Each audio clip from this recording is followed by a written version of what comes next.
विक्रम बैताल की कहानियाँ। बैताल पचीसी भाग 1।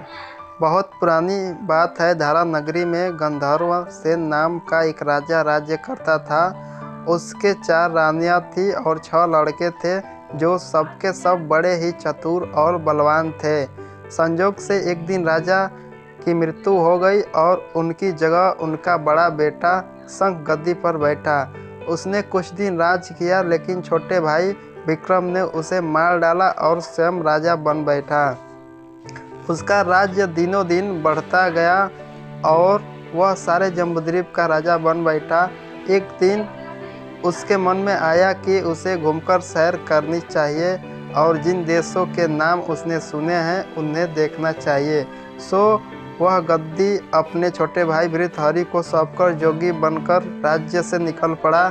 उस नगर में एक ब्राह्मण तपस्या करता था। एक दिन देवता ने प्रसन्न होकर उसे एक फल दिया और कहा कि इसे जो भी खाएगा वह अमर हो जाएगा। ब्राह्मण ने वह फल लाकर अपनी पत्नी को दिया और देवता की बात भी बता दी। ब्राह्मणी बोली, हम अमर होकर क्या करेंगे, हमेशा भीख मांगते रहेंगे, इससे तो मरना ही अच्छा है।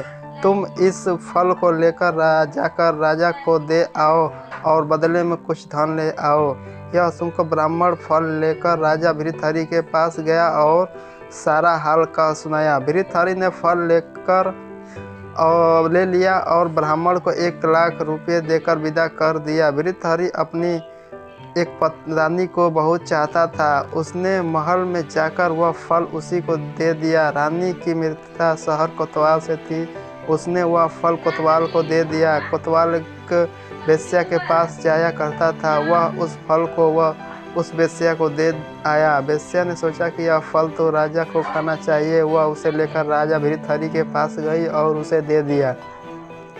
भृतहरि ने उसे बहुत सा धन दिया, लेकिन जब उसने फल को अच्छी तरह से देखा तो पहचान लिया। उससे बड़ी चोट लगी, पर उसने किसी को कुछ कहा नहीं।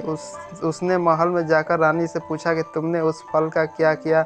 रानी ने कहा, मैंने उसे खा लिया।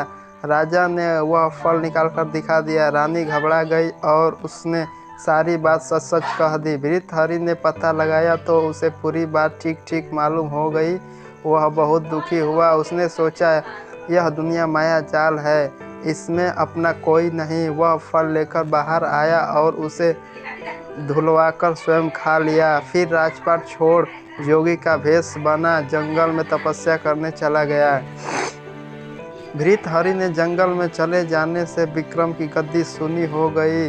जब राजा इंद्र को यह समाचार मिला तो उसने एक देव को धारा नगरी की रखवाली के लिए भेज दिया। वह रात दिन वहीं रहने लगा। भृतहरि के राजपाट छोड़कर वन में चले जाने की बात विक्रम को मालूम हुई तो वह लौटकर अपने देश में आया। आधी रात का समय था। जब वह नगर में घुसने लगा तो देव ने उसे रोका। राजा ने कहा, मैं विक्रम हूँ, यह मेरा राज्य है, तुम रोकने वाले कौन होते हो? देव बोला, मुझे राजा इंद्र ने इस नगर की चौकसी के लिए भेजा है। तुम सच्चे राजा विक्रमादित्य हो तो आओ, पहले मुझसे लड़ो।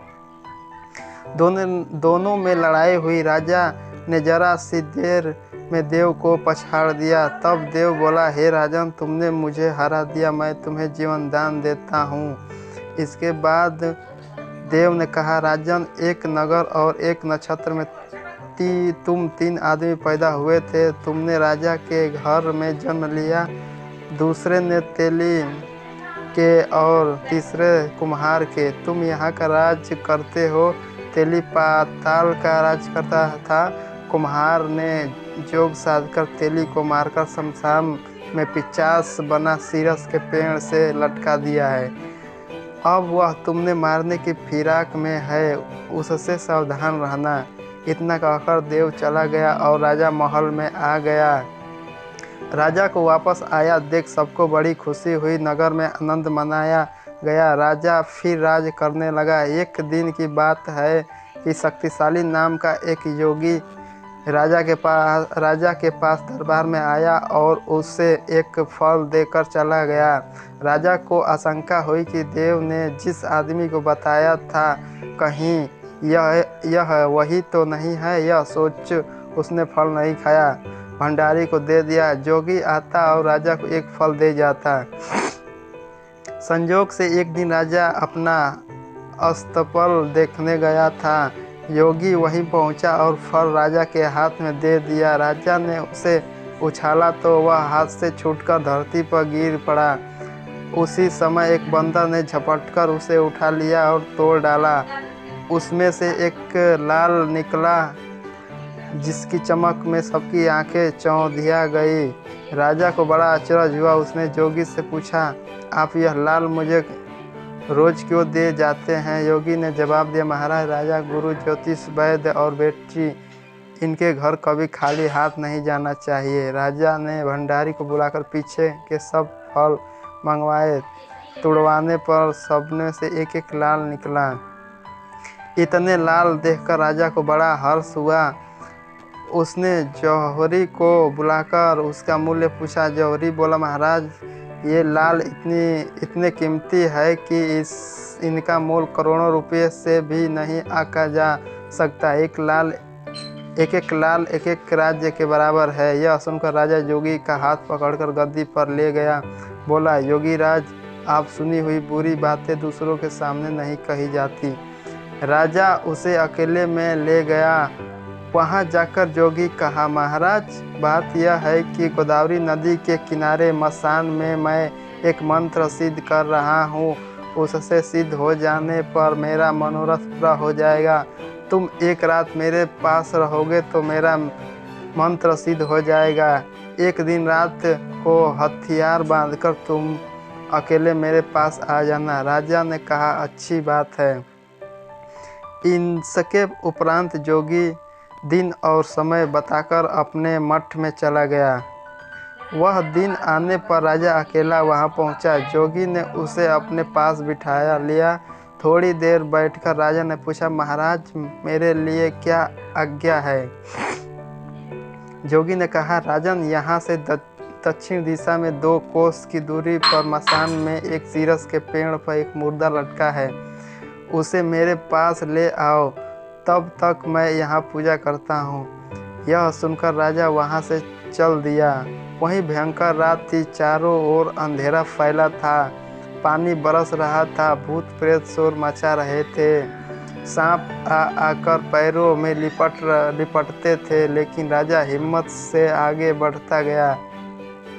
जब वह मसान में पहुंचा तो देखता क्या है कि शेर दहाड़ रहे हैं, हाथी चिघाड़ रहे हैं, भूत प्रेत आदमियों को मार रहे हैं। राजा बेधड़क चलता गया और सीरस के पेड़ के पास पहुंच गया। पेड़ जड़ से फुनगी तक आग में दहक रहा था। राजा ने सोचा, हो न हो यह वही जोगी है जिनकी बात देव ने बताई थी। पेड़ पर रस्सी से बंधा मुर्दा लटक रहा था। राजा पेड़ पर चढ़ गया और तलवार से रस्सी काट दी। मुर्दा नीचे गिर पड़ा और दहाड़ मार मार कर रोने लगा। राजा ने नीचे आकर पूछा, तू कौन है? राजा का इतना कहना था कि वह मुर्दा खिलखिलाकर हंस पड़ा। राजा ने बड़ा अचरज हुआ। तभी वह मुर्दा फिर पेड़ पर जा लटका। राजा फिर चढ़कर ऊपर गया और रस्सी काट मुर्दे का बगल में दबा। नीचे आया, बोला, बता तू कौन है? मुर्दा चुप रहा। तब राजा ने उसे एक चादर में बांधा और जोगी के पास ले चला। रास्ते में वह मुर्दा बोला, मैं बैताल हूँ, तू कौन है और मुझे कहाँ ले जा रहा है? राजा ने कहा, मेरा नाम विक्रम है, मैं धारा नगरी का राजा हूँ, मैं तुझे जोगी के पास ले जा रहा हूँ। बैताल बोला, मैं एक शर्त पर चलूँगा, अगर तू रास्ते में बोलेगा तो मैं लौटकर पेड़ पर जा लटकूँगा। राजा ने उसकी बात मान ली। फिर बैताल बोला, पंडित चतुर और ज्ञानी इसके दिन अच्छी अच्छी बातों में बीतते हैं, जबकि मूर्खों के दिन कलह और नींद में। अच्छा होगा कि हमारी राह भली भांति बातों की चर्चा में बीत जाए। मैं तुझे एक कहानी सुनाता हूँ, ले सुन। आशा करता हूँ यह कहानी आपको अच्छा लगा है। तो अगला कहानी देखने के लिए हमारे चैनल हिमांशु स्टोरी को सब्सक्राइब कीजिए और बेल बटन को दबाएं, ताकि जो भी कहानी अपलोड करूं आपके पास आसानी से पहुंच जाए। धन्यवाद।